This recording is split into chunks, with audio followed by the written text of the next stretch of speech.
بالله من الشيطان الرجيم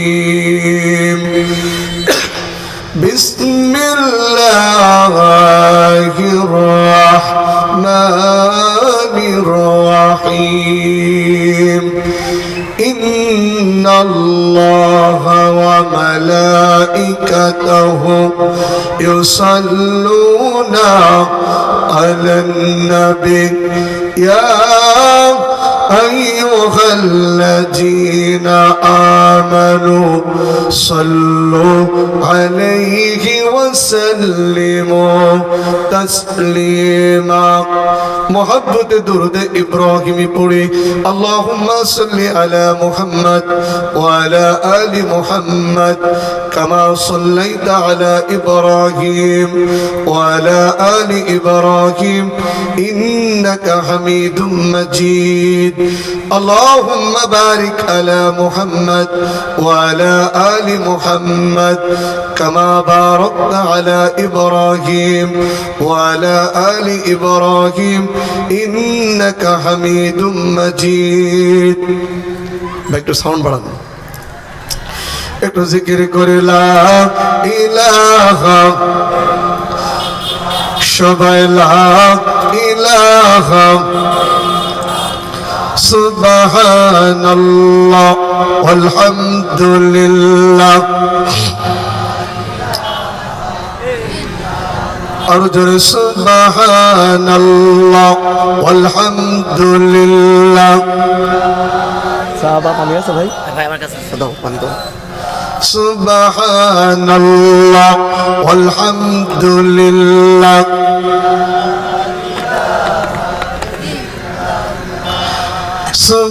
সুবহানাল্লাহ আলহামদুলিল্লাহ লা ইলাহা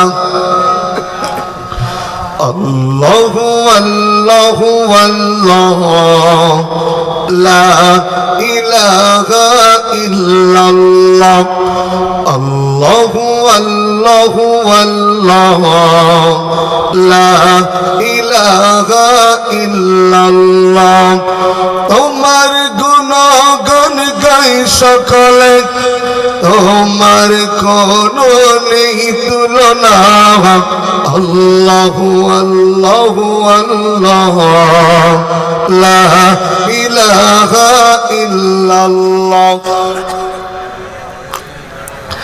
তোমার হুকুমে ঝর্ণা ধারা ঝর্ণা থেকে পড়ে পানি তোমার হুকুম সারা পাতা লড়ে না এটাও তোমরা জানি সাগর তোমার জিকির করে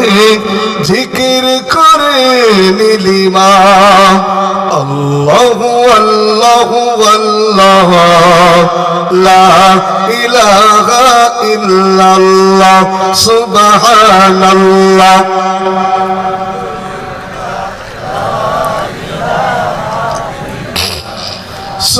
সুবহানাল্লাহ আলহামদুলিল্লাহ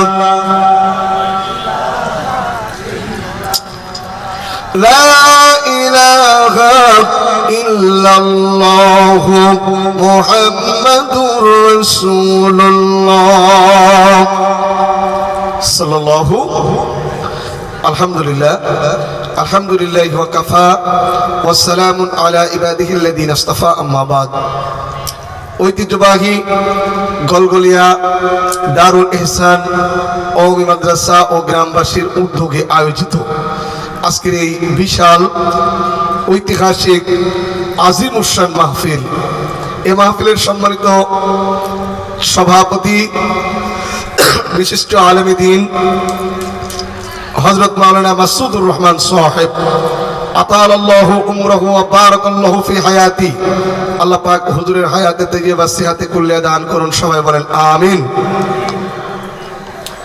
আজকের এই মাহফিলের প্রধান মেহমান আযীম বিশিষ্ট আলেমে দ্বীন হযরত মাওলানা মুফতি উসমান গনি সাহেব আতালাল্লাহু উমরাহু ওয়া বারাকাল্লাহু ফি হায়াতি। সবাই বলেন আমিন। সম্মানিত পরিচালক, গলগলিয়া এবং পার্শ্ববর্তী এলাকা থেকে আগত দিনদার ইমানদার ভাইয়েরা, কচিকাঁচা মাসুম বাচ্চারা, পর্দার অন্তরাকান্ত আপনজন মা এবং বোনেরা, সকলের কাছ থেকে আন্তরিক ভালোবাসা ও দোয়া পাবার আশায় আবারও আপনাদেরকে সালাম দিচ্ছি। আসসালামু আলাইকুম ওয়া রাহমাতুল্লাহ। আমি কি কবরস্থানে সালাম দিলাম? কবরস্থানের সালামের মতো এত মানে শীত না আসতেই 2 নাম্বার সয়াবিন তেলের মতন তো আপনারা জমে আছেন। বন্ধুগণ, যে কয়জনই আসেন, আমি অন্ধ মানুষ, আমার সঙ্গে একটু কথা বলবেন প্লিজ, রাজি আছেন তো? দোয়া পাবার আশায় আমি আপনাদেরকে আবারও সালাম দিচ্ছি। আসসালামু আলাইকুম ওয়া রাহমাতুল্লাহ।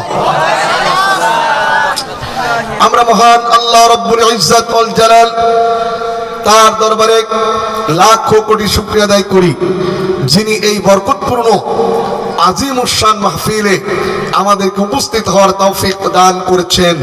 আমরা আসতে পেরেছি এটা বললে ভালো হবে না, বরং আল্লাহ অসংখ্য মানুষদের থেকে আমাদেরকে ছাঁটাই বাছাই করে এই জায়গায় এনেছেন। কথা বলেন ঠিক না? এই জন্য আমরা আল্লাহর দরবারে শুকরিয়া আদায় করছি, বলছি আলহামদুলিল্লাহ। বিশ্বনবীর প্রতি দরুদ ও সালাম পেশ করছি, যে মহান নেতা আইয়ামে জাহিলিয়াতের চিত্রকে উল্টিয়ে দিয়ে তিনি একটি সোনালী যুগের অবতারণা ঘটিয়েছিলেন।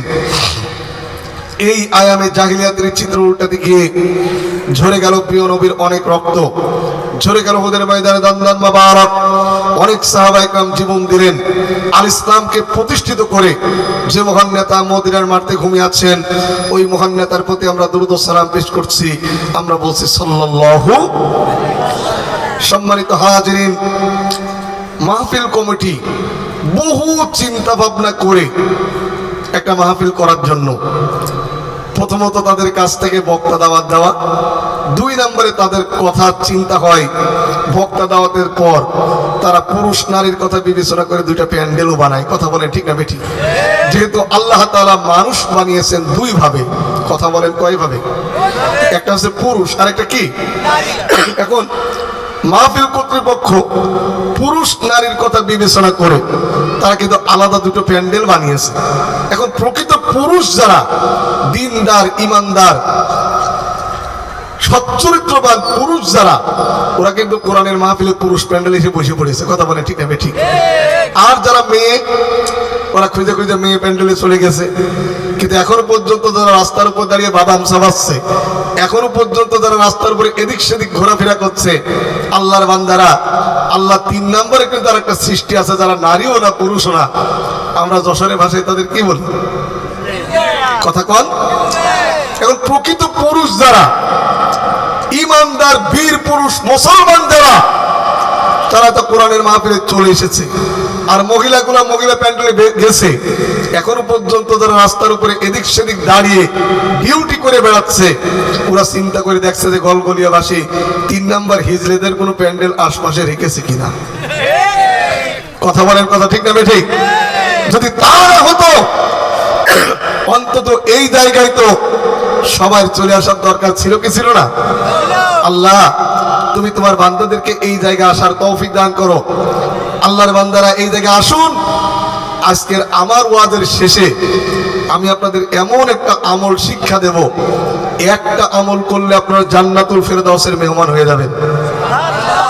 এই সুবহানাল্লাহ বাড়ি গিয়ে ভাবির সঙ্গে পরামর্শ করে কালকে বলেন, একটা আমল করলে জান্নাতুল ফেরদাউসের মেহমান হওয়া যাবে। সুবহানাল্লাহ আসতে হওয়া দরকার ছিল না? জোরে একটু জোরে করে বলেন সুবহানাল্লাহ। একটা আমল করলে জান্নাতুল ফেরদাউসের মেহমান হওয়া যাবে, সেই আমলটা শোনার দরকার আছে না নাই? তবে বাংলাদেশে একটা কথা আছে, উস্তাদের মার শেষ রাত্রে। আমিও সেই আমলটার কথা আমার ওয়াজের শেষে বলবো ইনশাআল্লাহ। বন্ধুগণ, তার আগে শুনুন, এই কোরআন শুনলে লাভ না লস? আল্লাহর নবী বলেছেন, মান করাল কোরআনা فاستجهره وحل حلاله وحرم حرامه وأدخله الله الجنة নবী বলেন যে ব্যক্তি কোরআন অনুযায়ী আমল করবে, এই কোরআনে যে আল্লাহ পাক হালাল করেছে হালাল যে ব্যক্তি গ্রহণ করবে, এই কোরআনে যে আল্লাহ পাক হারাম করেছে হারাম যে ব্যক্তি বর্জন করবে, এই কোরআনে যে আল্লাহ পাক আদেশ করেছে এই আদেশ যারা মানবে, এই কোরআনে যে আল্লাহ পাক নিষেধ করেছে নিষেধ থেকে যারা বিরত থাকবে, আল্লাহ পাক তাদেরকে জান্নাত দান করবে। শুধু জান্নাতে যাবে না, এমন 10 জন ব্যক্তি যাদের উপরে জাহান্নাম ওয়াজিব হয়েছে, যে ব্যক্তি কোরআনের উপরে আমল করলো 10 জন জাহান্নামীকে আল্লাহর দরবারে সুপারিশ করার যোগ্যতা পেয়ে যাবে। তাহলে যেই কোরআন মানলে নিজে জান্নাতে যাওয়া যায়, অন্য 10 জনকে জান্নাতে নেওয়া যায়, সেই কোরআন ব্যক্তি পরিবার সমাজ ও রাষ্ট্রে মানার দরকার আছে না নাই? আমরা কি রাজি আছি? তাহলে যে কয়জনই আছেন একটু হাতটা সোজা করেন, পুরুষের মতো একটু তাকবীর দেবেন, নারায়ে তাকবীর। আওয়াজ কি হয়েছে? হয়নি। আমরা বিভিন্ন সময় বিভিন্ন মিছিল, এই 5ই আগস্টের আগেও দেখেছি, বাপের পরেও দেখছি, এক চাপ চা আর 2টা পানের জন্য মানুষ কত গলা ফাটিয়ে মিছিল করে, তোমার ভাই আমার ভাই, উল্লুক ভাই ভাল্লুক ভাই, ভাল্লুক ভাইয়ের চরিত্র ফুলের মতো পবিত্র, নামাজ পড়ে না, একক তো ইয়াবা টানার ভক্ত। এই সময় মিছিলের জোর হয়, অথচ আল্লাহর দেওয়া রিজিক খাওয়ার পর, আল্লাহর দেওয়া অক্সিজেন গ্রহণ করার পর, আল্লাহর জমিনে বসবাস করার পর আল্লাহর নামের তাকবীর দেয় না যারা, সবচাইতে নেমো খারাপ হচ্ছে তারা। নারায়ে তাকবীর, নারায়ে তাকবীর। কোরআন সুন্নাহর আলো, তোমার নেতা আমার নেতা, নারায়ে তাকবীর। ভাইজান, আমি অন্ধ মানুষ, জন্ম থেকেই আজ পর্যন্ত বড় হয়ে কাউকে দেখিনি, আপনাদেরকেও দেখিনি, দেখছি না। আল্লাহর কাছে দোয়া করি, আল্লাহ যে মানুষগুলি আমার সামনে বসলো, আল্লাহ কাল কিয়ামতের দিন তোমার এই বান্দাদের সঙ্গে তুমি আমাকে পরিচয় করাই দিও। আল্লাহর কাছে আরেকটা দোয়া করি, মাবুদ আমি গুনাহগার, তোমার এই বান্দারা ঈমানদার, আল্লাহ তোমার এই বান্দারা জান্নাতের যে অংশে থাকবে আল্লাহ, সেই জায়গায় তুমি আমার মতো নগণ্য গোলামকে একটু জায়গা করে দিও। প্রিয় ভাইয়েরা আমার, ছোটবেলা আমার মা আমাকে বলেছিল, আশরাফুল বলতে পারো আমার চেহারাটা কেমন? মায়ের চোখের সামনে দাঁড়িয়ে 2 চোখের পানি ফেলেছিলাম, মালিককে বলেছিলাম, মালিক একটিবার সুযোগ দাও যেন মাকে বলতে পারি, মা তোমার চেহারা এমন। কিন্তু আমি পাই নাই। তারপরে আমার মনের ভিতরে কোনো দুঃখ নাই। আজকে আমার মতো অনেক অন্ধ এই যশোর জেলার বিভিন্ন এলাকায় ভিক্ষা করে বেড়াচ্ছে। আজকে আমার মতো অনেক অন্ধ বাজারে বাজারে ঢোল বাজিয়ে গান বলে বেড়াচ্ছে। আল্লাহ ওদের মতো আমাকে করলে করতে পারতো না? কিন্তু আল্লাহ ওদের মতো না করে আপনাদের মতন আল্লাহর খাঁটি গোলামদের সামনে কিছু বলার সুযোগ দিয়েছেন। এটা আমার বংশের কোনো পাওয়ারের কারণে নয়, আপনাদের সামনে কিছু কথা বলার সুযোগ পেয়েছি একমাত্র শুধুমাত্র আল্লাহর কোরআনুল কারীমের কারণে। যেই কোরআন আমার মতো অন্ধ মানুষটাকে নিচু পর্যায় থেকে উঁচু স্টেজে বসার সুযোগ দিল, সেই কোরআন যদি আপনারা আপনাদের পরিবারের সঙ্গে আপনাদের ব্যক্তির সঙ্গে কোরআনটা যদি জড়িয়ে নেন, এই কোরআন আপনাকে জান্নাত পর্যন্ত পৌঁছায় দেবে। আল্লাহ আমাদের কবুল করুন, জোরে বলেন আমিন। একটু মহব্বতে জিকির করে লা ইলাহা। আমার সময় কত? আমার সময় কতটুকু? আরো জোরে লা ইলাহা সুবহানাল্লাহ আলহামদুলিল্লাহ লা ইলাহা ইল্লাল্লাহু মুহাম্মাদুর রাসূলুল্লাহ সাল্লাল্লাহু। আসুন, এলোমেলো আলোচনা নয়, ডাইরেক্ট আমরা আল্লাহর কোরআন থেকে কিছু আলোচনা শুনি। সবাই দল মত নির্বিশেষে কে কোন দল করেন প্রশ্ন করবো না, জানতেও চাইবো না, অন্ধ মানুষ এখানে ভোটেও দাঁড়াবো না। তাহলে সমস্ত প্রকার দল মতকে আলাদাভাবে ফেলে দিয়ে এখন আমরা সবাই এক দলের লোক হয়ে যাব। সেই দলটা কার? যাদের মুখে দুর্গন্ধ নেই, যারা স্বাভাবিকভাবে কথা বলতে পারেন, জোরে বলেন সেই দলটা কার? আল্লাহ দলের কর্মীগুলি পড়ুন। আউযু বিল্লাহি মিনাশ শাইতানির রাজিম। বিসমিল্লাহির রাহমানির রাহিম। إذ قالت امرأة عمران ربي إني نذرت لك ما في بطني محررا فتقبل مني إنك أنت السميع العليم। জোরে বলেন আল্লাহু আকবার। আমি আপনাদের সামনে মহাগ্রন্থ কোরআনুল কারীমের সূরাতুল আল ইমরানের 34 নম্বর আয়াতে কারিমা তেলাওয়াত করেছি। সূরাতুল আল ইমরান নবী করিম সাল্লাল্লাহু আলাইহি ওয়াসাল্লামের মাদানী জিন্দেগিতে নাযিল হয়েছে। মোট আয়াত 200। আমি আপনাদের সামনে সে সূরার 34 নম্বর আয়াতে কারিমা তেলাওয়াত করেছি। এই জায়গায় আল্লাহ রাব্বুল আলামিন একজন পরিবার সম্পর্কে আলোচনা করেছেন। পরিবারটা হচ্ছে ইমরানের পরিবার। আল্লাহু আকবার বলেন। যেহেতু এটা একটা মাদ্রাসার ওয়াজ, এই জন্য আমাদেরকে মাদ্রাসার ধারাবাহিকতা রক্ষা করে আমাদের কথা বলতে হবে। পাবলিক ওয়াজ হলে আলোচনা হতে ভিন্ন রকম, যেহেতু মাদ্রাসার ওয়াজ সেই হিসাবে আমাদেরকে সেভাবে কথা বলতে হবে। বন্ধুগণ, এই জায়গায় আল্লাহ রাব্বুল আলামিন ইমরানের পরিবার সম্পর্কে আলোচনা করেছেন। ইমরানটা কে? এই ইমরানটা হচ্ছে ঈসা আলাইহিস সালাতু ওয়াস সালামের নানার নাম। সুবহানাল্লাহ বলেন। ঈসা আলাইহিস সালামের নানার নাম ইমরান, তার নানির নাম হান্না বিনতে ফাখুজ। এই হান্না বিনতে ফাখুজ বৃদ্ধ হয়ে গেছে, তার কোনো বাচ্চা কাচ্চা হচ্ছে না। আপনারা বলেন বাচ্চা কাচ্চা দেওয়ার মালিক কে? আরেকটু জোরে বলেন বাচ্চা কাচ্চা দেওয়ার মালিক কে? কিন্তু আমাদের দেশের ধারণা বাচ্চা কাচ্চা দেওয়ার মালিক জোয়াটওয়ালা সোয়াটওয়ালা, বিভিন্ন ভণ্ড বাবাদের কাছে আমরা বাচ্চা কাচ্চা চাই। অ্যাকচুয়ালি বাচ্চা কাচ্চা দেওয়ার মালিক কে? হান্না বিনতে ফাখুজ ঈসা আলাইহিস সালামের নানি। বয়স হয়েছে অনেক, বিবাহ হয়েছে, বাচ্চা হচ্ছে না। এই হান্না বিনতে ফাখুজ তিনি একদিন গাছের নিচে বসেছিলেন। হঠাৎ লক্ষ্য করলেন গাছের উপরে একটা পাখি কোথার থেকে উড়ে আসলো। উড়ে আসার পর ওই মা পাখিটি কিছু খাবার নিয়েছে, তার বাচ্চাদেরকে খাওয়াচ্ছে। হান্না বিনতে ফাখুজ আল্লাহর কাছে দোয়া করলেন, মালিক যদি তুমি আমাকে একটি সন্তান দিতে, এই মা পাখি যেমন তার বাচ্চাদেরকে খাওয়াচ্ছে, আল্লাহ যদি তুমি আমাকে একটি সন্তান দান করতে, আমি এইভাবে করে আমার বাচ্চাকে লালন পালন করতাম। 9টা 15 পর্যন্ত। এখন কত বাজে? 8:22। আমার সময় যা হোক, এর ভিতরে আমি কথা শেষ করব। হান্না বিনতে ফাখুজ দোয়া করলেন, মালিক তুমি যদি আমাকে একটা সন্তান দিতে, এই যে মা পাখিটা যেমন বাচ্চা কাচ্চাদের লালন পালন করছে, আল্লাহ আমিও আমার বাচ্চাকে এভাবে লালন পালন করতাম।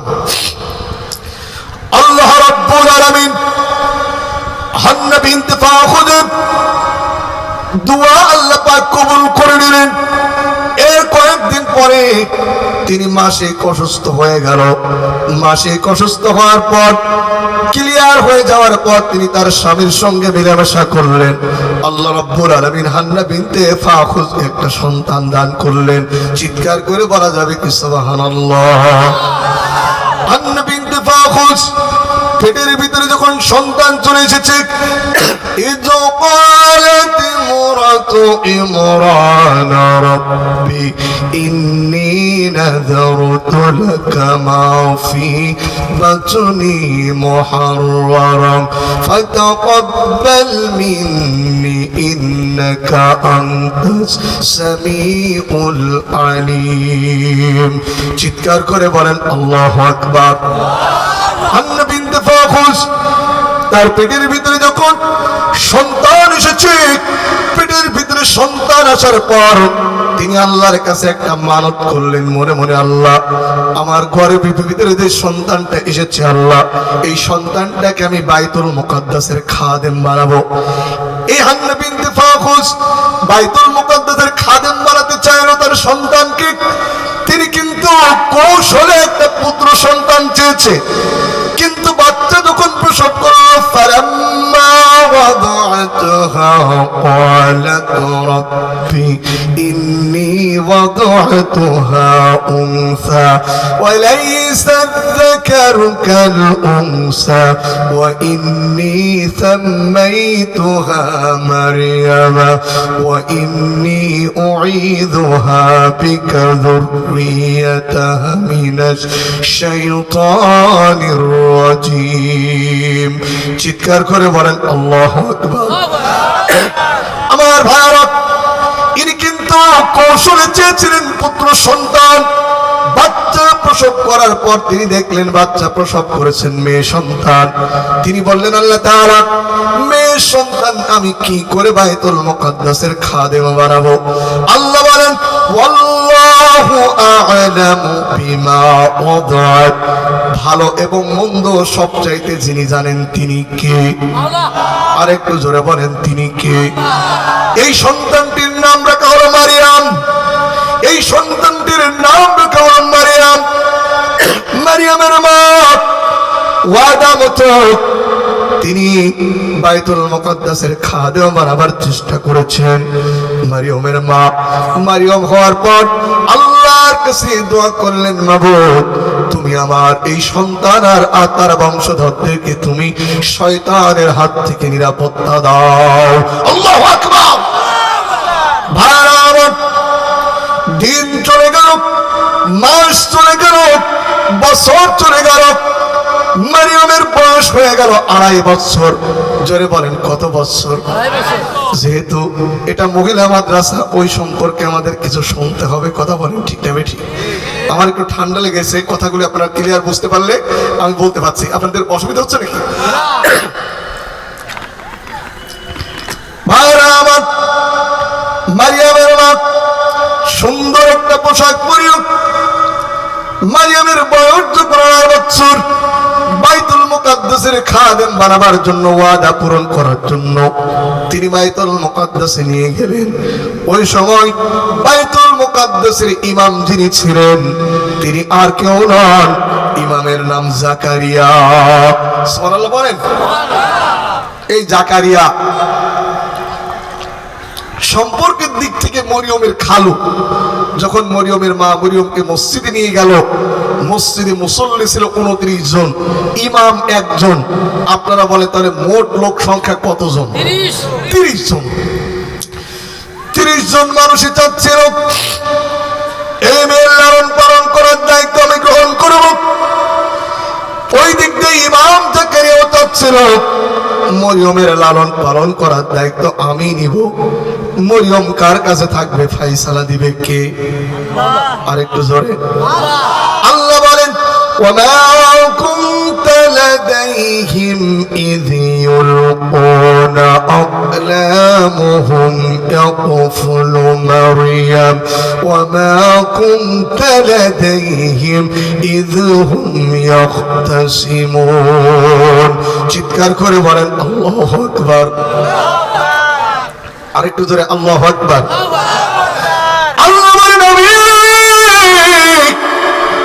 মারিয়াম কার কাছে থাকবে এ বিষয়ে যখন সিদ্ধান্ত হচ্ছিল, সবাই চাচ্ছিল মেয়েটা আমার কাছে থাক। আল্লাহ বলেন সেই সময় আমি লটারির ব্যবস্থা করেছিলাম। জোরে বলেন কিসের ব্যবস্থা? লটারি আমাদের সমাজে আছে না নাই? এই লটারি ধরা কি? লটারি ধরা কি? হারাম। আল্লাহ পাক বলেন ইয়া আইয়ুহাল্লাযীনা আমানু ইন্নামাল খামরু ওয়াল মাইসিরু ওয়াল আনসাবু ওয়াল আজলামু রিজসুম মিন আমালিশ শাইতান ফাজতানিবুহু লাআল্লাকুম তুফলিহুন। আল্লাহ বলেন হে ইমানদাররা,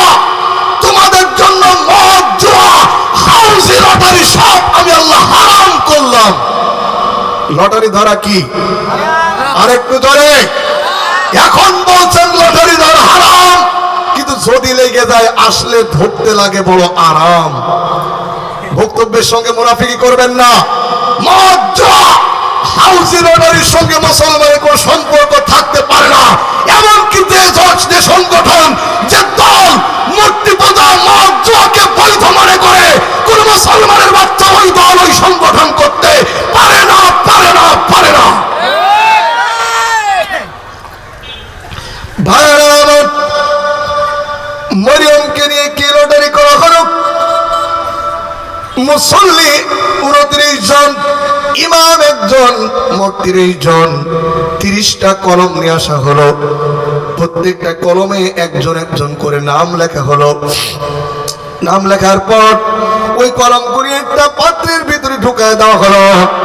একটা ছোট্ট মাসুম বাচ্চাকে বলা হলো, তুমি এর ভিতর থেকে একটা কলম তুলে দাও। ওই ছোট্ট মাসুম বাচ্চাটি যেই কলমটা 30টা কলমের ভিতর থেকে বের করলো, দেখা গেল ওই কলমের ভিতরে ইমাম জাকারিয়ার নাম লেখা রয়েছে। চিৎকার করে বলেন সুবহানাল্লাহ। মুসল্লিরা বছর আমরা মানবো না। আপনি পেয়েছেন এই রায়, আমরা মানবো না। 3 বার করতে হবে। জোরে বলেন কয়বার? এখনো ওই শ্রেণীর কিছু কিছু লোক আছে না নাই? হুজুরদের বিরুদ্ধে রায় গেলে, সে রায় হুজুরদের পক্ষে রায় গেলে সে রায় মানে না, উল্টা আন্দোলন করে তোলে। হুজুরের বিপক্ষে রায় গেলে একেবারে মিডিয়া এসে রায় খুব ভালো হয়েছে, রায় বিচার নিশ্চিত হয়েছে। ভাইরা আমার, মুসল্লিরা বলছে হুজুর আমরা এই রায় মানিনি, আবার করতে হবে। জাকারিয়া বললেন কি করতে চাও? বলে 30টা কলম জর্ডান নদীতে ফেলে দেবো। যেই কলমটা স্রোতের উল্টা দিকে যাবে, এই মেয়ের লালন পালন করার দায়িত্ব সে নেবে। 30টা কলম নিয়ে জর্ডান নদীতে চলে যাওয়া হলো। 30টা কলম জর্ডান নদীতে ফেলে দেওয়া হলো। দেখা গেল 29টা চলে যাচ্ছে স্রোতের দিকে, একটা কলম যায় স্রোতের উল্টা দিকে। ওই কলমটা তোলা হলো, দেখা গেল ওই কলমের ভিতরে ইমাম জাকারিয়ার নাম লেখা রয়েছে।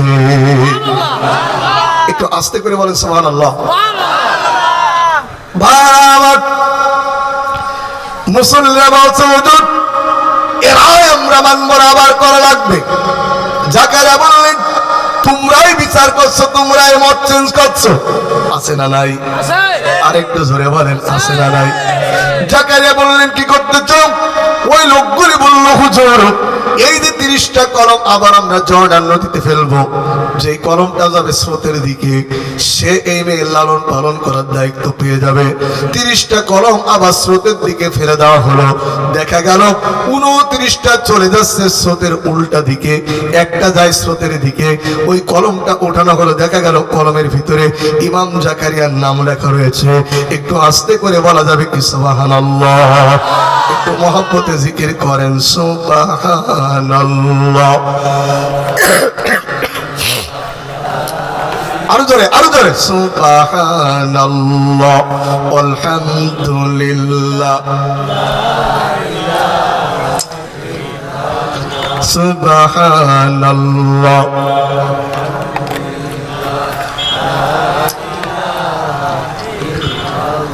আমার ভারত জাকারিয়া আলাইহিস সালাতু ওয়াসসালাম মরিয়মের জন্য বাইতুল মুকাদ্দাসের পাশে একটা ঘর বানিয়ে দিলেন। ওই ঘরটার নাম ছিল মিহরাব। জোরে বলেন ঘরটার নাম কি? ওই মিহরাবের ভিতরে মরিয়ম ছাড়া আর কোন ব্যক্তির, মরিয়ম জাকারিয়া ছাড়া আর কোন ব্যক্তির প্রবেশ নিষেধ ছিল। এ দিয়ে বোঝা যায় মেয়েদের জন্য আলাদা একটা পরিবেশ দরকার, আছে না নাই? আরেকটু জোরে বলেন আলাদা একটা পরিবেশ দরকার, আছে না নাই? সহশিক্ষার মাধ্যমে মেয়েদের পর্দা লঙ্ঘিত হয়, সহশিক্ষার মাধ্যমে মেয়েরা দুশ্চরিত্র হওয়ার সুযোগ পায়। আস্তে করে কথা বলেন, কথা ঠিক না বেঠিক? ভাইরা আমার, জাকারিয়া আলাইহিস সালাতু ওয়াসসালাম মরিয়মের জন্য একটা ঘর বানিয়ে দিলেন। ওই ঘরটার নাম ছিল মেহরাব। মাঝে মধ্যে জাকারিয়া মেহরাবের মধ্যে প্রবেশ করতেন। একদিন জাকারিয়া মরিয়মের মেহরাবের ভিতরে প্রবেশ করলেন। কুল্লামা দাখালা আলাইহা زكريا المحراب وجد عندها رزقا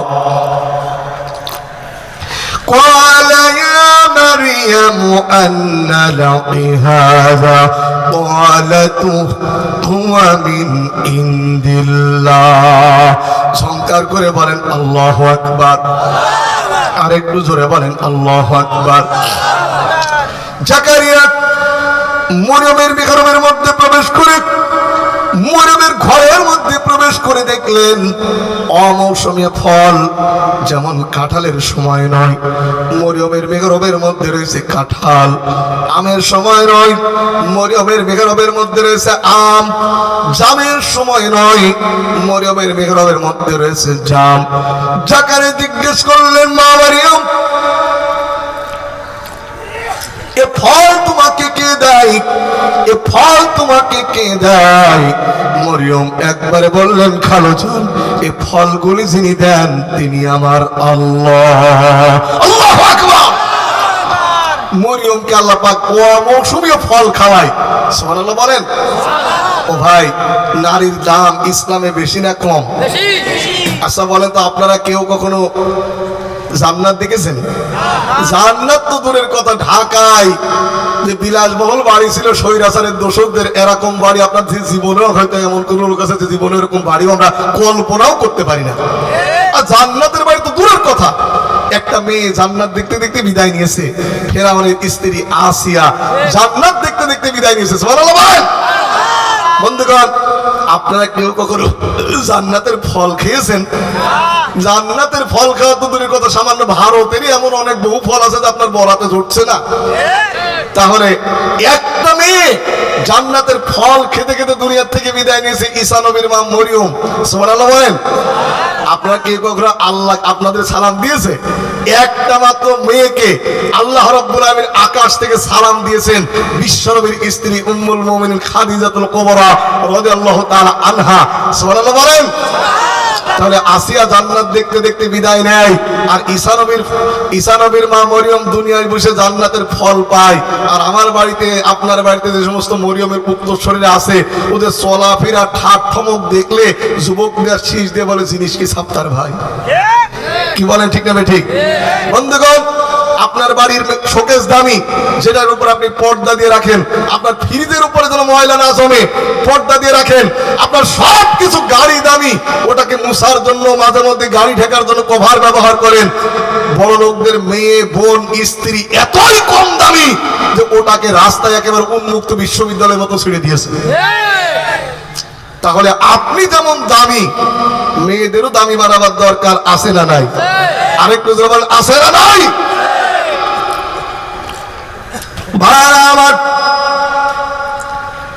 এই মারিয়াম একদিন গোসল করতেছিল বিস্তারিত আলোচনা বলে আমি আমার বাকি সময়ের ভিতরে শেষ করতে পারবো না সংক্ষেপে শুনুন মারিয়াম তার রুমের ভিতরে মারিয়াম তার হুজরাখানার ভিতরে গোসল করতেছিল পাশেই গোসল করার আগে তিনি পর্দা করে নিলেন মরিয়মের যদি পর্দা করার দরকার হয় ও তাফসীরুল কোরআন মাহফিল ওয়াজ মাহফিলের মা বোনেরা আপনাদেরও পর্দার দরকার আছে না নাই এদের পর্দা আছে ঠিকই কিন্তু সেটা খাস পর্দা নয় মা বোনরা পর্দা করে ফেসবুকের পর্দা মা বোনরা পর্দা করে স্টার জলসার পর্দা মোবাইল আসিল কি দোলা লাগিল পড়ালেখায় মন বসে না ভাইরে মোবাইল আসিল কি দোলা লাগিল পড়ালেখায় মন বসে না পরনে নাই পরনে যাই থাক পেটে ভাত নাই পাক মোবাইল ছাড়া খুকের চলে না মোবাইল আসিল কি দোলা লাগিল পড়ালেখায় মন বসে না কথা বলেন ঠিক না বেঠি কয় বছর দেখলাম মোবাইল ছাড়া সব প্রশ্ন নাকি মোবাইলে আসতে আসলে মোবাইলে তো প্রশ্ন আসে না একটা সুপরিকল্পিত মাধ্যমে ডিভাইস ব্যবহার করে মেয়েদের নগ্নতা প্রেম ভালোবাসার দিকে ঠেলে দেওয়ার এক উদ্যোগ তারা গ্রহণ করেছিল কষ্ট হচ্ছে আপনাদের ভাই আলাইহিস সালাতু ওয়াসসালাম তিনি গোসল করার ভিতরে পর্দাটা নিয়ে নিলেন, গোসল করার জন্য পর্দা করে নিলেন। আল্লাহ পাক বলেন ওয়াজকুরু ফিল কিতাবি মারইয়াম ইযিন তাবাদাত মিন আহলিহা মাকানান শারকিয়া। চিৎকার করে বলেন আল্লাহু আকবার। বিস্তারিত কাহিনী বলতে পারবো না, আমার সময় খুব স্বল্প। মরিয়ম তার গোসলখানার ভিতরে পর্দা করে নিলেন গোসল করার জন্য। হঠাৎ তিনি গোসলখানার ভিতরে একটা পুরুষ সাদৃশ্য, একটা পুরুষের মতো কাউকে দেখতে পেলেন। তিনি বললেন ক্বালাত ইন্নী আউযু বিররহমানি মিনকা ইন কুনতা তাকিয়া। চিৎকার করে বলেন আল্লাহু আকবার। একটু মহব্বতে জিকির করুল্লাহ। এই কাপ আছে না ভাই? ওই কাপে দেন তো পানিটা, ওই কাপটা আমাদের কাছে দেন। আরো জোরে লা ইলাহা ইল্লাল্লাহ সুবহানাল্লাহ ওয়ালহামদুলিল্লাহ। আল কোরআনিক শ্রেষ্ঠ ঠিকানা,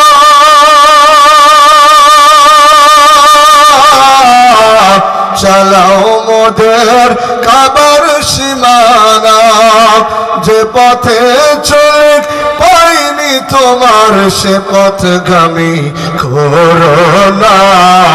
লা ইলাহা কত বলবো? 41। লা ইলাহা ইল্লাল্লাহু মুহাম্মাদুর রাসূলুল্লাহ। চিৎকার করে বলেন সাল্লাল্লাহু। মরিয়ম গোসলখানার ভিতরে গোসল করছেন, হঠাৎ তিনি একটা পুরুষ সাদৃশ্য কাউকে দেখতে পেলেন। তিনি বললেন আমি তোমার কাছে রহমানের আশ্রয় থেকে তোমার কাছে আমি আশ্রয় চাই। সঙ্গে সঙ্গে পুরুষ সাদৃশ্য ব্যক্তি বললেন মরিয়ম তুমি ভয় পেও না, আমি দুনিয়ার কোনো মানুষ নই, আমি হচ্ছে আল্লাহ প্রেরিত ফেরেশতা জিবরিল আমিন। সুবহানাল্লাহ বলেন। তুমি আমার কাছে কেন এসেছো? তুমি আমার কাছে কেন এসেছো? সঙ্গে সঙ্গে জিবরিল আমিন বললেন আমি তোমাকে একটা সুসংবাদ দিতে এসেছি যে আল্লাহ পাক তোমাকে একটা পুত্র সন্তান দান করবে। আস্তে করে বলেন সুবহানাল্লাহ।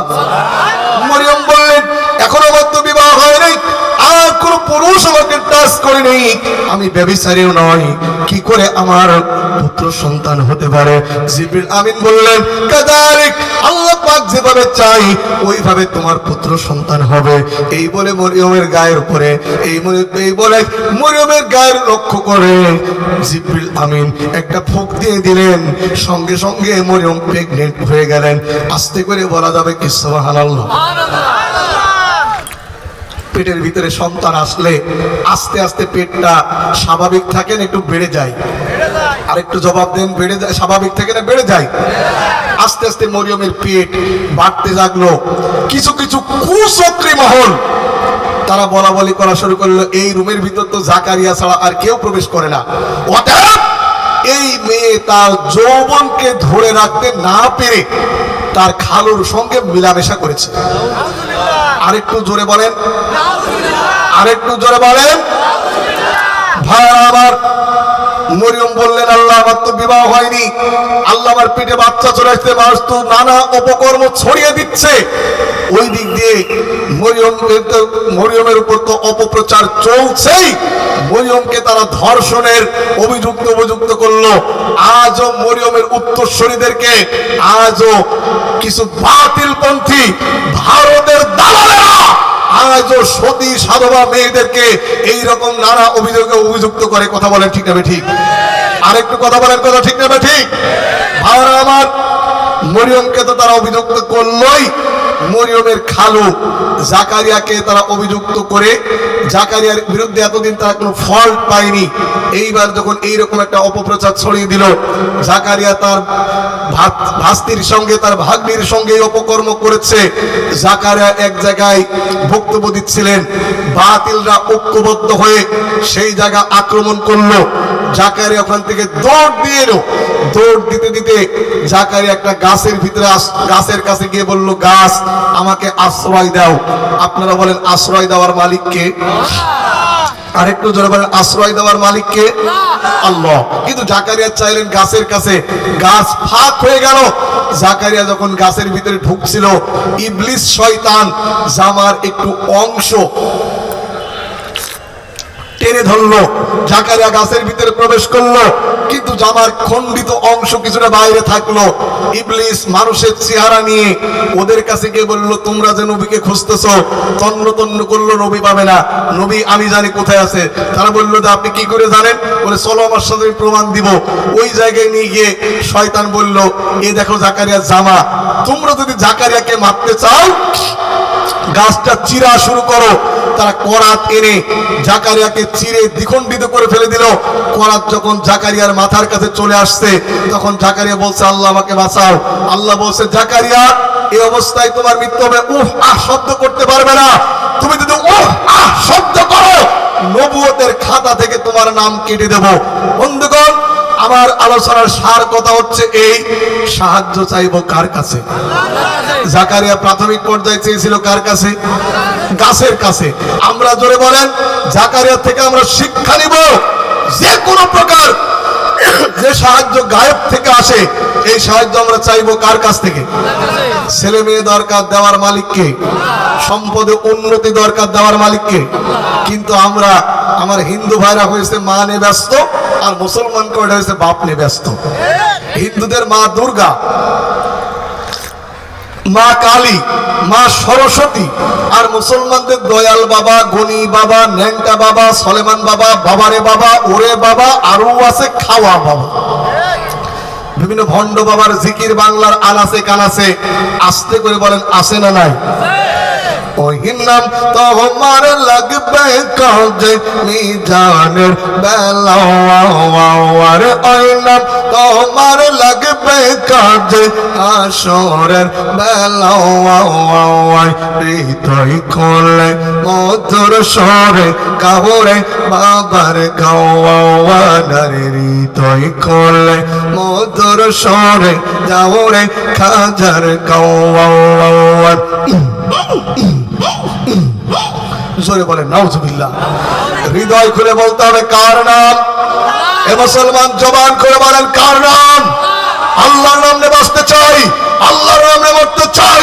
যদি প্রয়োজন হয় আল্লাহর নামকে ধারণ করতে গিয়ে, আল্লাহর নামের মর্যাদা রক্ষা করতে গিয়ে, কোরআনের মর্যাদাকে টিকে রাখতে গিয়ে, আল্লাহর জমিনে আল্লাহর দ্বীন বাস্তবায়ন করার জন্য বুকে তাজা রক্ত দিতে হবে। কারা কারা প্রস্তুত? হাত তুলে আল্লাহকে দেখান।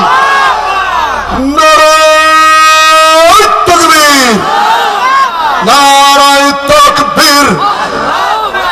কোরআন সুন্নাহর আলো, তোমার নেতা আমার নেতা। নারায়ে তাকবীর। বন্ধুগণ, জাকারিয়াকে তারা নিহত করে দিল। জাকারিয়া মানুষের কাছে মাথা নত করলো না, তিনি শাহাদাত বরণ করলেন। জোরে বলেন আল্লাহু আকবার। এইবার মরিয়ম চিন্তা করলেন, আমার দেখভাল করতো আমার খালু, আমার খালুকেই তারা নিহত করেছে, আমার এই জায়গা থাকা ঠিক। আপনার কি বিরক্ত হচ্ছে? আমার কথাকে আপনারা ক্লিয়ার বুঝতে পারছেন? আমার ভাইরা, কোরআনে কারীম আল্লাহ পাক বলেন ফাহামালাতুহু ফান্তাবাদাত বিহি মাকানান কাসিয়া। চিৎকার করে বলেন আল্লাহু আকবার। আরেকটু জোরে বলেন আল্লাহু আকবার। তিনি হাঁটতে হাঁটতে দূরবর্তী এলাকায় চলে গেলেন, হাঁটতে হাঁটতে দূরবর্তী অঞ্চলে চলে গেলেন। فأذاها المخاض إلى جذع النخلة قالت يا ليتني مت قبل هذا وكنت نسيا منسيا। চিৎকার করে বলেন আল্লাহু আকবার। তিনি হাঁটতে হাঁটতে দূরবর্তী একটা অঞ্চলে চলে গেলেন। দূরবর্তী একটা অঞ্চলে গিয়ে প্রসব বেদনা বেড়ে গেল। মহিলাদের যখন বাচ্চা প্রসব হয়, তার পাশে তার মা থাকে, তার বোন থাকে, অথবা তার প্রতিবেশী থাকে, তার খালা থাকলে সেও থাকে। কিন্তু মরিয়ম 7 মাসের পেটে বাচ্চা নিয়ে 8 মাসের পেটে বাচ্চা নিয়ে দূরবর্তী একটা অঞ্চলে চলে গেলেন। ওই জায়গায় গিয়ে তিনি আফসোস করে বলছেন, মালিক, যদি আমি মারা যেতাম, কেউ জানতো না, কেউ চিনতো না, আল্লাহ আমার এখন বিবাহ হলো না, আর আমার পেটের ভিতর থেকে বাচ্চা এসে যাচ্ছে, আল্লাহ এর চাইতে যদি আমি মরে যেতাম আমার জন্য ভালো হয়ে যেত। ফেরেশতা সান্ত্বনা দিচ্ছেন, ফানাদাহা মিন তাহতিহা আল্লা তাহজানি ওয়াদ জাআলা রাব্বুকি তাহতাকি সারিয়া। চিৎকার করে বলেন আল্লাহু আকবার। ফেরেশতা সান্ত্বনা দিয়েছে, মরিয়ম চিন্তা করো না, আল্লাহ তোমার সঙ্গে আছে। সুবহানাল্লাহ বলবেন না? মরিয়মের সঙ্গে কে আছে? আরেকটু জোরে বলেন, কে আছে? আমরাও যদি দিনের উপরে তাওয়াক্কুল করি, আমাদের রিজিকের উপরে তাওয়াক্কুল করি, আমরাও যদি আমাদের তাকদীরের উপরে তাওয়াক্কুল করে ঈমান আমলকে আঁকড়ে ধরি, আমাদের সাথেও কে থাকবেন? কিন্তু যেভাবে আল্লাহর পরে ঈমান আনা দরকার, আমরা কি সেভাবে ঈমান আনতে পেরেছি? আরেকটু যেমন পেরেছি, যদি পারতাম, আমরা তো পারিনি। আমাদের হুজুররাও আজকাল আমাদের ঐক্যবদ্ধ হওয়ার জন্য, ঈমান আফরোজের উপরে টিকে থাকার জন্য যেরকম নসিহত দরকার ছিল, সেরকম আমাদের আলেম ওলামারাও করতে আমরা ব্যর্থ হচ্ছি। কথা বলেন ঠিক আছে? ঠিক। দুর্ভাগ্যজনক সত্য, এই মন্দিরের ঠাকুর আর ওই মন্দিরের ঠাকুর, এই দুই দাদা জীবনে ঝগড়া হয় না। এই মসজিদের হুজুর আর ওই মসজিদের হুজুরের মিল হচ্ছে না। কি নিয়ে আমাদের অমিল? সৌদি আরবে যে কাজ করতে গিয়ে দিকে আসতে আমাদের হাত ইকেন থবো না ইকেন থবো। কি নিয়ে আমাদের অমিল? হুজুরদের সূরা ফাতিহার পড়ার পর আমিন বলে 4 ইঞ্চি মসজিদের ছাদ উঁচু করে ফেলবো না মোটে কালে আমরা আমিন বলবো না, এই নিয়ে আমাদের অমিল। কি নিয়ে আমাদের অমিল? ফরজ নামাজের পরে দোয়া হবে না হবে না। কি নিয়ে আমাদের গঞ্জাম? ইয়া নবী সালাম আলাইকা, এইটা গাবো না, এই নিয়ে দোলাদলি ঠেলা ঠেলি গুতি বাংলার হুজুরদের আছে না নাই? আরেকটু যখন আছে না নাই? গল্পকে আর একটা করব। এক বাড়িতে 3 হুজুরের দাওয়াত দিয়েছে। হুজুরে বলেন, কয় হুজুর? বাড়িওয়ালা মিস করে হাসতে বসে 3 ডেরা এক জায়গায় করিস। বাড়িওয়ালা তার স্ত্রীকে বলছে, কিছু রান্না করেছো? স্ত্রী বলছে, হ্যাঁ করেছি। কি? পায়েস অথবা ক্ষীর। আমরা ঝিনাইদহ যশোরের মানুষ দুটোই চিনছি। কি বলেন ঠিক না ঠিক? আচ্ছা আপনারা বলেন তো, হুজুর কয়জন? কথা বলেন, কয়জন? 3 জন। বাড়িওয়ালা বলছে যে 3টে হুজুর তো একটা প্লেটে দাও। যে বিয়ের সময় খামসা প্লেট চেনেন তো? আমার বিয়ের সময় এত বড় এক প্লেট দিয়েছে। আমি যে নিয়ে আসলো তাকে জিজ্ঞেস থেকে নাম কি? কাছে খামসা প্লেট। বিয়ের সময় খামসা প্লেট দিয়েছে তো? যারা কথা কছেন এরা মানে ওয়ান টাইমে খেয়ে বাইলো, বিবাহ করে চলে এসেছে। তো যাই হোক, স্ত্রী বুদ্ধিমতী খামসা প্লেটের উপরে 1 প্লেট ক্ষীর সাজিয়ে 3 হুজুরের সামনে দেওয়ার জন্য স্বামীর হাতে দিয়েছে। স্বামী বেচারা গিয়ে বলছে, হুজুর আপনারা ভাগ করে খান। বড় হুজুর বলছে, বাবা এ তো কি পায়েস, আল্লাহ আমাদেরকে জান্নাত দেবে, সেই জান্নাতে আঁকা বাঁকা নদী হবে। তাই বলে বড় হুজুর ওই পায়েসের প্লেটের উপরে, ক্ষীরের প্লেটের উপরে একটা নদী আঁকা থেকে পদ্মা নদী আঁকিয়ে নিজের দিকে টান মেরে এশারায় বুঝিয়ে দেবে এই ভাগটা আমার। মাইজে হুজুর বলছে, হুজুর চুপ করেন, কোথায় জান্নাত কোথায়? আল্লাহ হাসরের ময়দানে সব এক জায়গায় করবে। তাই বলে মাইজে হুজুর মাটি কাটে ভেকু দিয়ে দেবেন, মাটি এক জায়গায় করে ফেলে। মাইজে হুজুর ও পদ্মা ভেঙে একেবারে এক জায়গায় করে দিল। ছোট হুজুর বলছে, থামেন, কোথায় জান্নাত কোথায় হাসরের ময়দান? হুজুর আমি ছোট হতে পারি, ওয়াজ কিন্তু কম জানি না।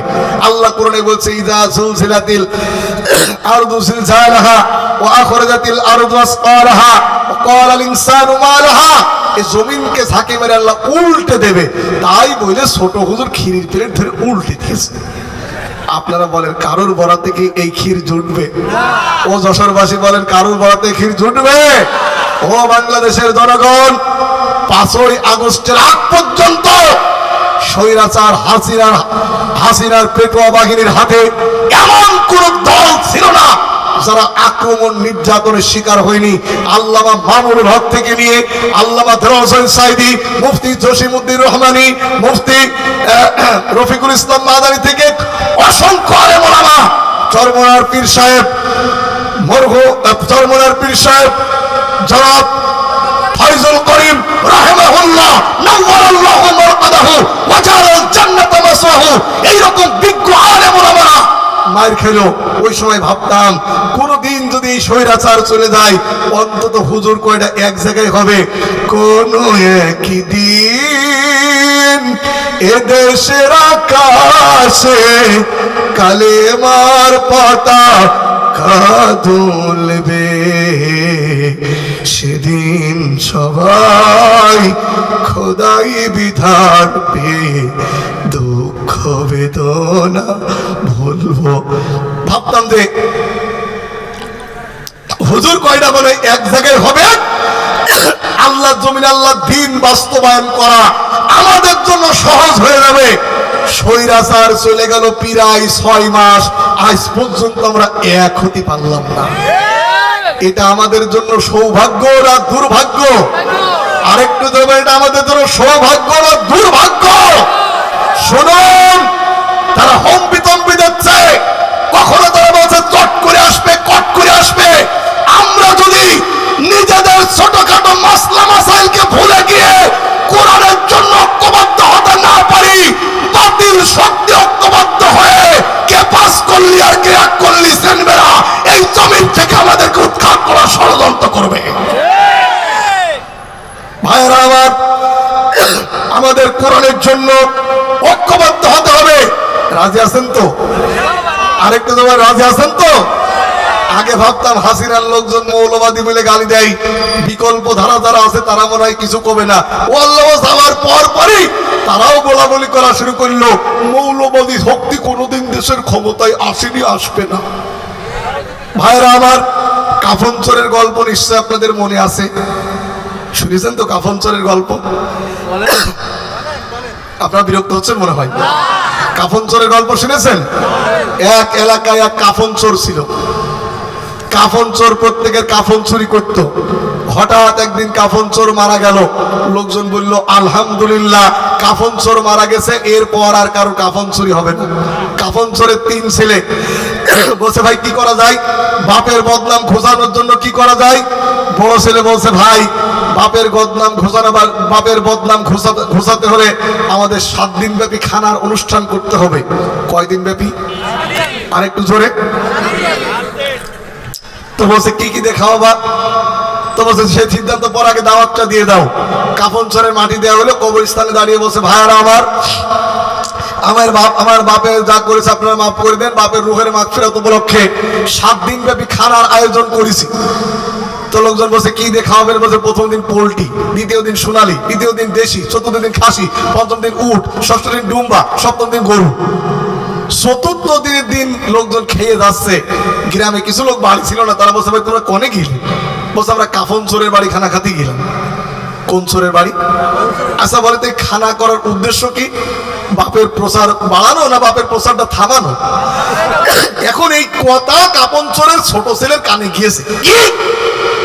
এত টাকা খরচ করে ওয়ান টাইম প্লেট আনছি, গিলাস আনছি, পোল্ট্রি, দেশি, সোনালী, ডুম্বা, উট, ছাগল খাওয়াবো, তারপরেও যদি বাপের বদনাম হয়, বলছে ভাই খানা বন্ধ কর, এ কাজ ভালো না, বাপের বদনাম এই কায়দায় ঘুষবে না।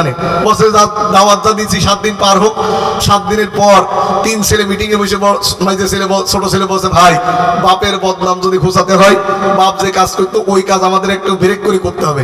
কি কাজ, কিরকম? বলছে বাপ তো শুধু কাফন চুরি করতো, লাশের কোনো ক্ষয়ক্ষতি করতো না, আমরা কাফনও চুরি করব, লাশটাকে পেরেক মেরে গাছের সঙ্গে বেঁধে রেখে। 3 দিন পরে গ্রামে একটা মানুষ মারা গেল, লোকজন কবর দিয়ে চলে এসেছে। ছেলের ওই মরহুমের আত্মীয়রা 2 দিন পরে কবর জিয়ারত করতে গিয়ে দেখে কবরে লাশ নেই। লাশ কোথায় গেল, লাশ কোথায় গেল? তাকিয়ে দেখে গ্রামের শেষ মাথায় বট গাছে লাশ উলঙ্গ অবস্থায় রয়েছে, লাশে পেরেক মারা রয়েছে। তখন লোকজন দাড়ি চুলকাচ্ছে, বলছে আগের চোরটাই ভালো ছিল। আমার কথা কি বোঝা গেছে? আমার কথা কি বোঝা গেছে? এমন কোন সুযোগ দেন না।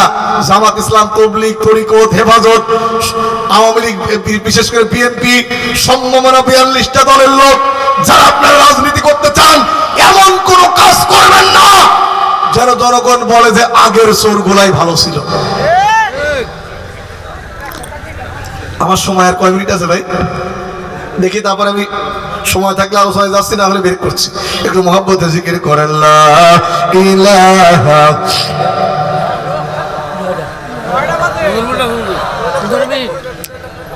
পনেরো।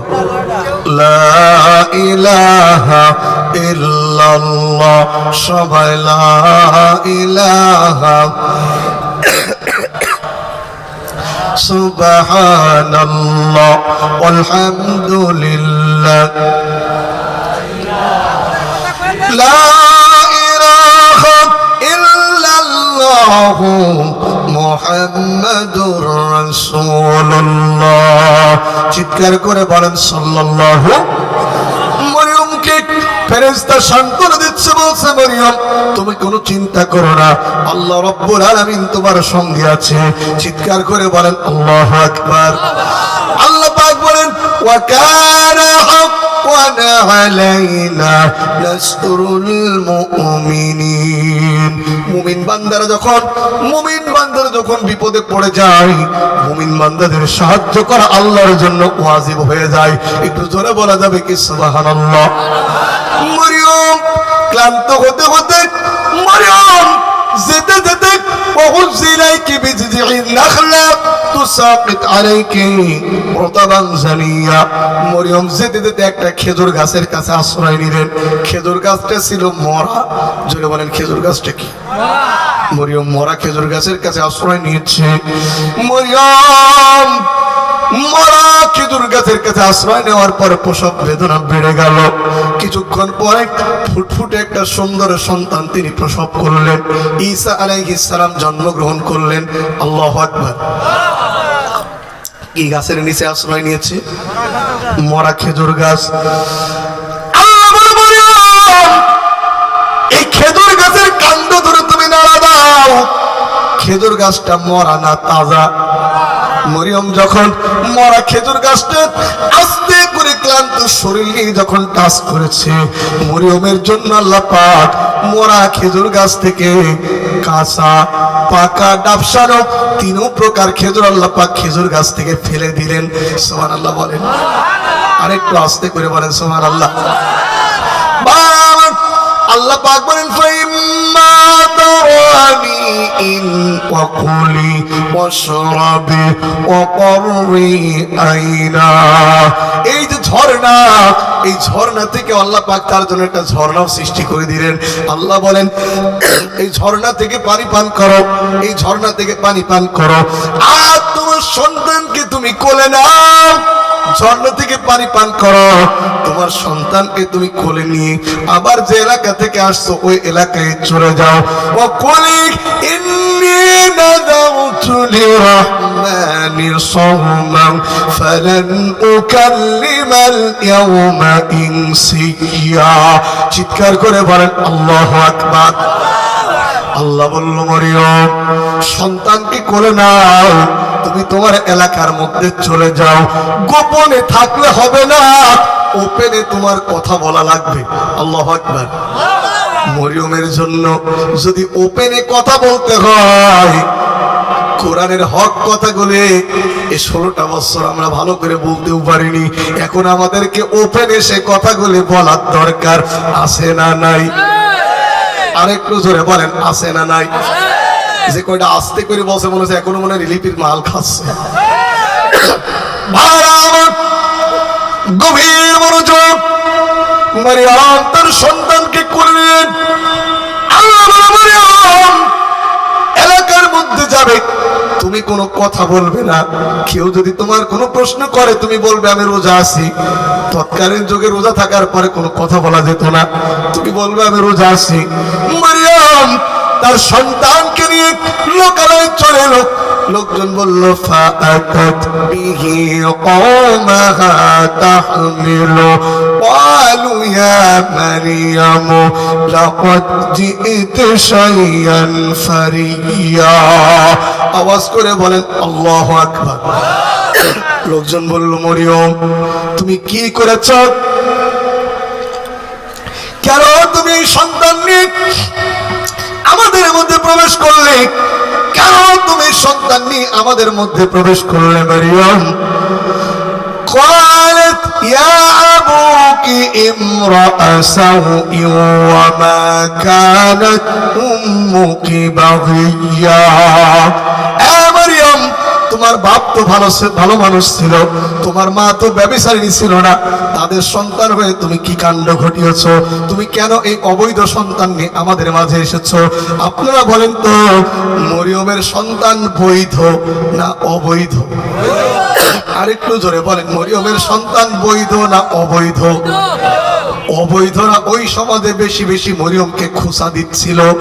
আমাদের সমাজে হক্কানি আলেম ওলামা রাজনীতি করার জন্য বৈধ, কিন্তু যাদের রাজনীতির পর্চা নাই ওরাই আলেমদের খোঁচা দিয়ে বিভিন্ন সময় খোঁটা বলে।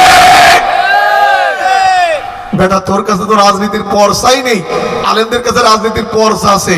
নবী সুলাইমান বিশ্ব শাসন করেছে, নবী ইউসুফ দেশের প্রেসিডেন্ট ছিল, নবী মুসা নেতা ছিল, প্রেসিডেন্ট ছিল, নবী মুহাম্মদ 1 নয় 2 নয় 10 বছর মদিনার প্রেসিডেন্ট ছিল।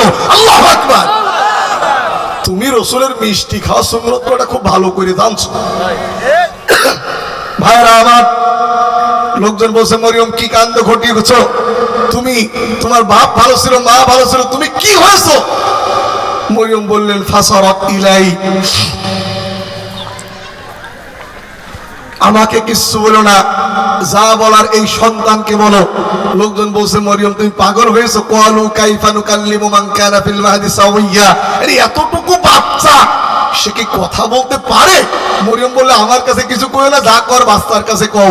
ওরা বলল মরিয়ম এতটুকু বাচ্চা কি কথা বলতে পারে? সমাজে বুদ্ধিজীবী আছে না নাই?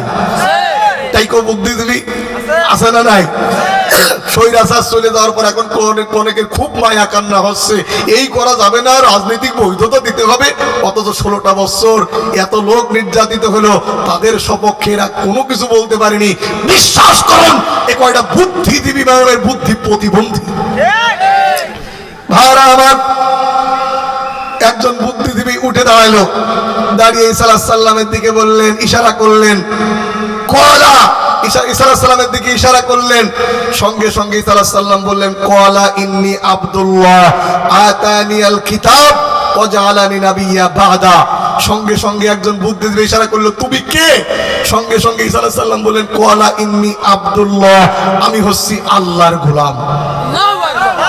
আরেকটু আস্তে, আরেকটু আস্তে। ঈসা আলাইহিস সালাম যদি আল্লাহর গোলাম হয়, আমরা কি কোনো ভণ্ড নেতা, কোনো ভণ্ড পীরের গোলাম হব? আমরাও গোলাম হতে চাই কার? আরেকটু জোরে বলেন, গোলাম হতে চাই কার? ঈসা আলাইহিস সালাম বললেন ক্বালা ইন্নী আবদুল্লাহ আতানিয়াল কিতাবা ওয়া জাআলানি নাবিয়্যা বা'দা। ঈসা আলাইহিস সালাম বললেন আমি আল্লাহর গোলাম, আল্লাহ রাব্বুল আলামিন আমাকে একটা কিতাব দিয়েছেন, আর তোমাদের ভিতরে আল্লাহ পাক আমাকে নবী করে পাঠিয়েছেন। সুবহানাল্লাহ বলেন। আরো কি দায়িত্ব দিয়েছে? শরৎ وجعلني مباركا أينما كنت وأوصاني بالصلاة والزكاة ما دمت حيا। চিৎকার করে বলেন আল্লাহু আকবার। আল্লাহ পাক আমাকে আরো দায়িত্ব দিয়েছে কি, যেখানে আমি থাকি না কেন আমি যেন নামাজ আদায় করি। ওয়াজালানি মুবারাকান আইনামা কুনতু ওয়া আওসানি বিসসালাত, যেখানে আমি থাকি না কেন আমি যেন নামাজ আদায় করি আর যাকাত আদায় করি। জোরে বলেন আল্লাহু আকবার। ঈসা আলাইহিস সালামের যদি নামাজ আদায় করার দরকার হয়, আজকের ওয়াজ মাহফিলের পুরুষ এবং মহিলা শ্রোতা যারা আছেন, আপনাদেরও নামাজ আদায় করার দরকার আছে না নাই? কয় ওয়াক্ত? আরেকটু জোরে। অনেকে সকালবেলা মুখ না ধুয়ে চার দোকানে যে চার কাপে একেবারে চমক দিয়ে বুকি থাবা মেরে বলেন নামাজ হবে না পড়লে কি হবে? বলেন কি ঠিক আছে? ওর ইমান এখন নেই পেয়ে দেবো। ওর হুজুর আপনি কি দাড়ি পাল্লা নিয়ে এসছেন? অন্ধ মানুষ কিভাবে ইমান মাপবেন? আল্লাহ রাসূল বলেন লা দীনা লিমান লা সালাতা লাহু, যার কাছে নামাজ নেই ওর কাছে দিন নেই, ইমান নেই। রাসূল বলেছেন বাইনাল আবদি ওয়া বাইনাল কুফরি তারকুস সালাত, কাফের আর মুমিন চিনা যায় নামাজে। রাসূল বলেছেন মান তারাকা সালাতাম মুতাআম্মিদান ফাকাদ কাফারা, ইচ্ছা করে যে ব্যক্তি নামাজ ছেড়ে দিল হাদিস অনুযায়ী কাফের হয়ে গেল। অমিয়াত আপনার নাম ভোটার তালিকায় মুসলমান থাকতে পারে, 62 পর্চা আপনি মুসলমান থাকতে পারেন, আপনি জন্ম নিবন্ধনের কার্ডে অথবা টিসিবির কার্ডে আপনি মুসলমান থাকতে পারেন, আপনি যদি 5 ওয়াক্ত নামাজ যদি আদায় না করেন, আপনি আর হরি বাবুর ভিতরে কোনো পার্থক্য নাই। নামাজ আপনাকে আদায় করতেই হবে। সবাই পড়বো তো ইনশাআল্লাহ? প্রশ্ন করতে বলেন নামাজ পড়লে কি হবে? আল্লাহ রাব্বুল আলামিন বলেন উতলু মা উহিয়া ইলাইকা মিনাল কিতাবি ওয়া আকিমিস সালাহ ইন্নাস সালাতা তানহা আনিল ফাহশাই ওয়াল মুনকার।